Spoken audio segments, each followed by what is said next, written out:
Hi friends, welcome back to our channel. నేను ఈరోజు నాకు తెలిసిన ఒక చిన్న స్టోరీ మీతో షేర్ చేసుకుందాం అనుకుంటున్నాను. ఒక నిజం, ఒక అబద్ధం ఒక చోట కలిసాయంట.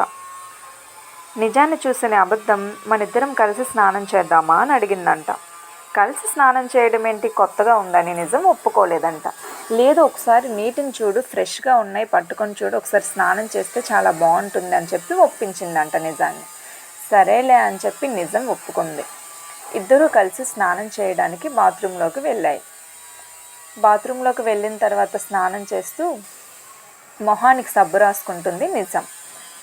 కళ్ళు మూసుకొని మొహానికి సబ్బు రాసుకుంటున్న టైంలో అబద్ధం ఏం చేస్తుంది, నిజాన్ని బట్టలు తీసుకొని నిజాన్ని తప్పించుకొని బాత్రూమ్ నుండి బయటకు వచ్చేసింది.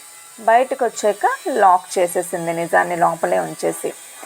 ఇంకా నిజం బట్టలు వేసుకొని అబద్ధం సమాజంలోకి వచ్చి తిరగడం మొదలుపెట్టింది.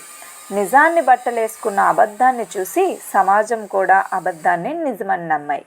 అయితే బాత్రూంలో ఉండిపోయిన నిజం ఏదో ఒకలాగా తప్పించుకొని విడిపించుకొని బయటకు వచ్చేసింది. నిజానికి బట్టలు లేవు కదా, నిజానికి బట్టలు లేవు కాబట్టి తనని సమాజంలో చూసిన వాళ్ళందరూ అవమానిస్తూ కించపరుస్తూ అసహ్యించుకున్నాయి. ఆ అసహ్యాన్ని, ఆ అవమానాన్ని, సిగ్గుని భరించలేక నిజం లోపలికి వెళ్ళిపోయింది. లోపలికి వెళ్ళిపోయిన నిజం ఇంకోసారి బయటకు రావడానికి కూడా ప్రయత్నించలేదు. ఆ అవమానంతో లోపలే ఉండిపోయింది.